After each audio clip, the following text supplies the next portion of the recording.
Hello, this is Kirk Kempton with ResponsiBid. I am really excited to show you about some new things that we rolled out to ResponsiBid last night. We've been working really hard for a long time on this update, and we're excited to finally present it to you. Now, there's a couple things that I need to show you. The first thing that you'll notice is that there's a new area in the sidebar called the call screen, and I'm absolutely dying to show it to you. But before I do, there's something that I have to show you first, and that is underneath Settings, there's a new area for contacts. Now, what's really cool about this is that contacts makes it really easy for you to search for who you're looking for using a totally wide range of criteria.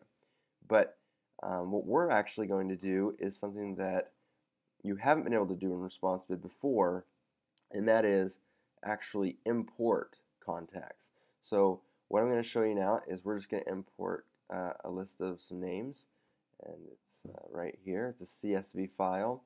You're going to be able to upload CSV files, and ResponsiBid is going to be kind of smart. It's going to be able to figure out in your CSV file if you've got a row of labels, then it'll be able to usually figure out which of the labels it's going to import, which of the labels aren't going to be able to come into ResponsiBid, and if you need to match it up, the thing is, before you go, you just want to look and see if there's anything that is still with the exclamation mark and the triangle. That means you need to figure out what you want to do with that, and it's going to say select column from CSV. So in the case of address, that would be address 1. Now, once we've selected all the areas that we want to import, then we're going to be able to look for duplicates based on criteria. So once you've selected the different areas to look at and look for duplicates, then your next option is to check for duplicates if any of these things match or if all of these fields match. So depending on how you want to look for duplicates, select the criteria and then just determine if there is any of this stuff present, then we want to try and look for duplicates, or if all of it's present, then we'll consider looking at duplicates. So keep in mind that it's only looking for duplicates. It's not actually going to do anything with it. So what I've done is I've clicked save, and you're going to wait for a while because not only are you uploading everything, but now it's going to be going through a sort process. So just hang tight. Okay, you can see that what happened here was we imported everybody, but there are a lot of service areas that did not exist in ResponsiBid earlier.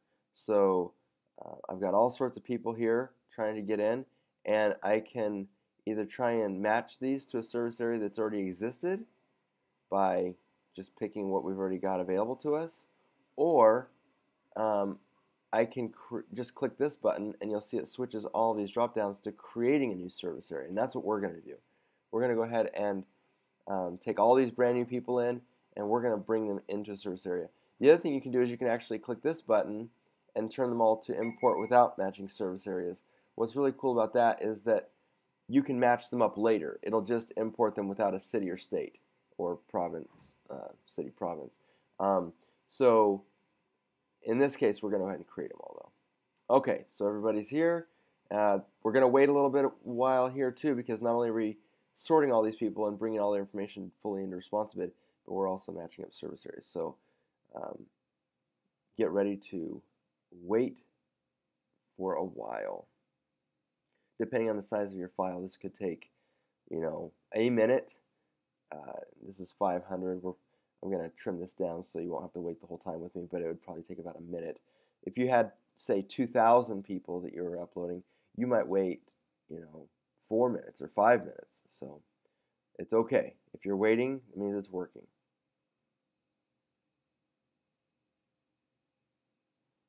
Okay, so you can see here that the import was complete. We imported 500 people, and it's all in here now.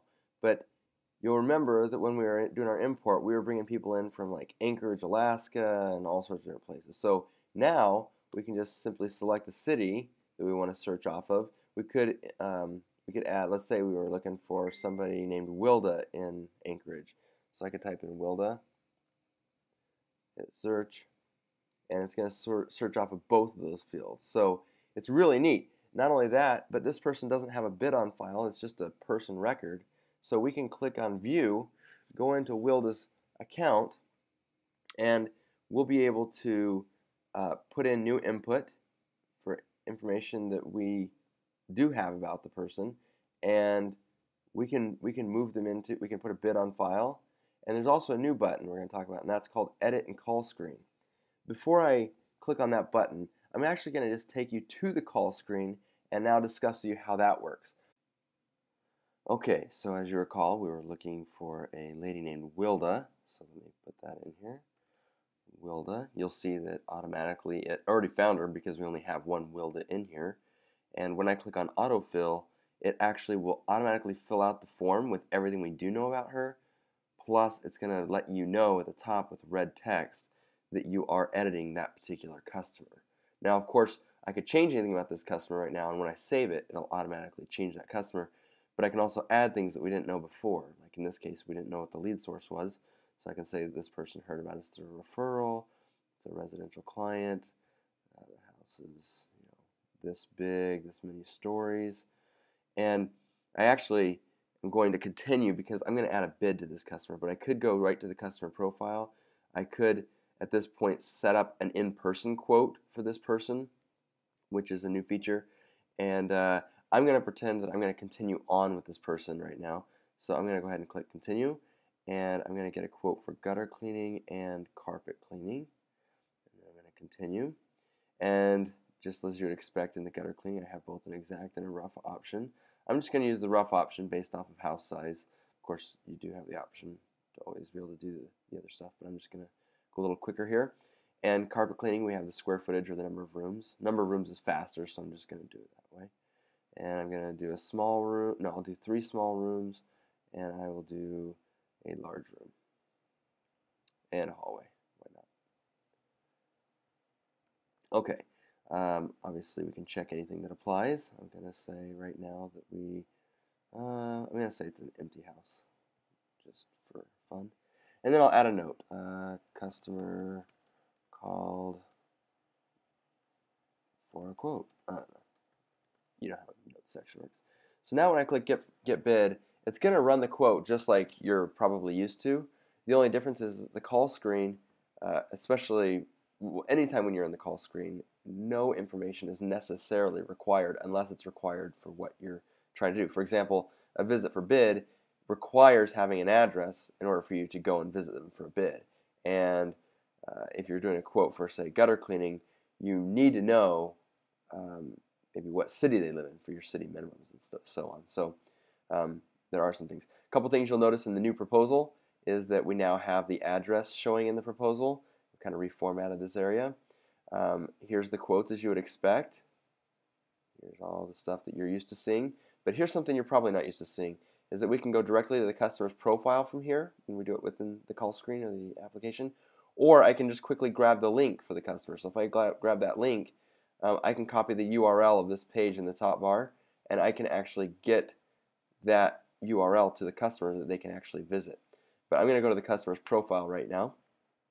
And of course, we've been dealing with Wilda, but here's the last calculated quote. You can see that we have bids on file now. You can see that all this information is saved here, new notes, and of course we can always edit the bid as usual inside of the customer's profile. So everything here you're already going to be familiar with because there's nothing new about this. But here's something that is new, is that now we can either edit this call and call screen, or if a phone rings and we want to go to the call screen, we can actually go here and edit information and just move in lots of different directions. So this is the part that's really exciting, is we can actually start typing in a customer's name. So I could start typing Kurt, and it starts looking, but maybe when I get to the last name is Test, and now we can see obviously that we don't know who this person is, that we don't have them in. But you would be able to say, oh, is this the Kurt Test? Are you related to Test who lives at 1515 Anytown?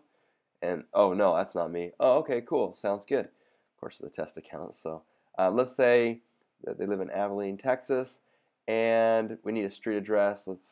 Let's say this person says, oh no, I'm not really interested in giving you my street address. I just want a quote. You could actually run through here and give a quote as long as you have this information, and then come back and add it later because you're in the call screen. Or if they even don't want to give you their name, you'll notice that you can even get an anonymous bid. So you can get a bid as long as you know the city and state that they live in, or city and province. If you don't put an address in there, there won't be any follow-up. But let's go through that Kurt test scenario. Say they're willing to give you their information, even willing to give you their email address.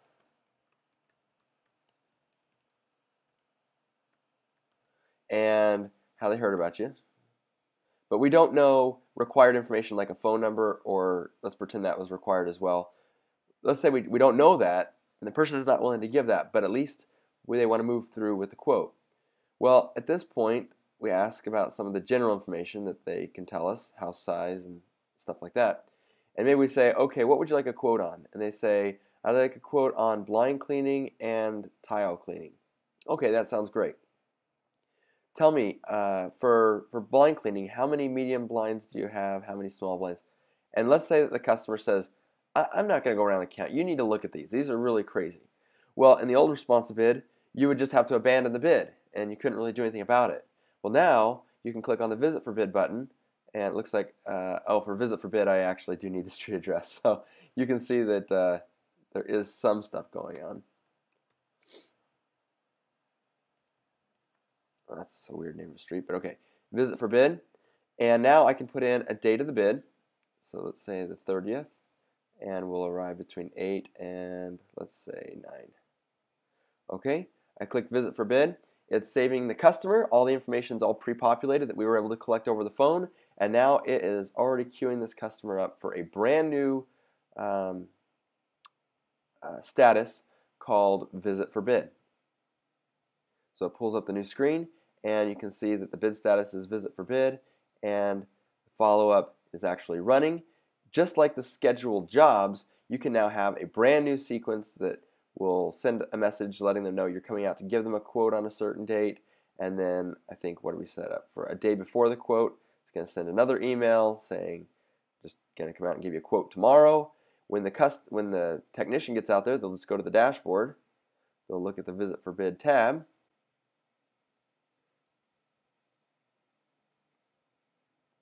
And you'll see that this person is scheduled for the bid, and it's going to show up in order so that they can pull it up. They can either click the new phone button or the name. If they click the phone button, they'll be taken right to the call screen, and all the information that they need to know is already pre-populated, and it's ready to start giving this Kurt test a quote. So let's say that they want to add on services while you're actually at the quote. Maybe you want to get a roof cleaning quote or carpet cleaning quote or something like that. You can actually add that right there, so the person in the field has total control, and when they're done, they can click on Get a Bid. So let's say that the person visiting for bid counts up all the blinds, and then for tile cleaning decides to do, we'll do once again number of rooms, say a small room times 5, continue, and they can leave any notes that they need to and get the bid. Okay, so the proposal's created. The employee can go out and actually give that proposal, or if they want to, they can actually go into the customer profile and make some adjustments as necessary. When you get to the customer profile, you'll be able to see that maybe the tile cleaning needed an actual adjustment for maybe overly soiled tile or grout or whatever. So they can do anything they need to do before the actual bid happens, but you'll see that now that they're in the open status, as you would expect, it's an open bid. It'll continue following up however you've set up your follow-up sequences. So that's one way that the call screen can be used, and all the way up and through the new follow-up and all the way through the way the technician would use it out in the field. But here's the other way it can be done. I was alluding to it earlier, is maybe you've got the call before where someone calls up, they don't want to give you their information. You just need to be able to collect the city that they live in, how they heard about you, and then start with the actual bid, the information you need for the bid. So we'll do that, and then we'll continue, and we'll say they want just mirror cleaning. Click continue. Oh, and another cool thing is that you can actually add custom items right from the screen. So maybe the person calling says, I just want a bid for whatever it may be. You used to have another kind of a quote in order to get going on the custom items, but in the call screen, you can automatically go directly into the new custom items, choose whatever either previous custom items you've had or add a new item or whatever, and now you can give an anonymous bid. Of course, you probably with anonymous bid want to add notes about the customer so it'd be easier if they ever called back that you could pull it up. So definitely recommend using the notes section for anonymous bids so that they're not quite so anonymous. So here's the new proposal. You can see that it's for somebody in Akron, Ohio. It's an anonymous quote.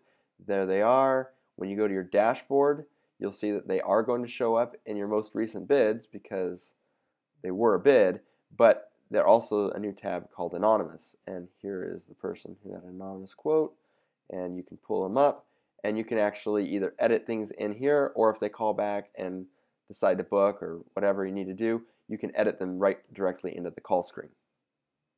And there it is. Pulls up. You just put in the information, change the first name from anonymous to whatever the real name is, and move forward. So the call screen is going to give you power to move in whatever direction you need to whenever the phone rings. Whether it's someone who just wants a quote without giving you the information, if you want to do that, that's fine. Required fields are no longer going to be required unless it's required to actually give the bid or to go and visit them for a bid. So you can give anonymous quotes. You can take people's information and pre-populate a bid for somebody who's going to finish the quote out in the field, or you can find previous contacts that you've had in the system that now you want to be able to attach a bid to them using the nice seamless automation of ResponsiBid and all the auto quoting features. So we're really excited about this. It gives you complete power over your customers. The call screen is available to deluxe and premium users of ResponsiBid, and I look forward to being able to hear all of your feedback on this. Of course, if you have any questions, you can always go to responsibid.com/answers and ask any questions that you might have there. But in the meantime, enjoy, and I look forward to hearing from you.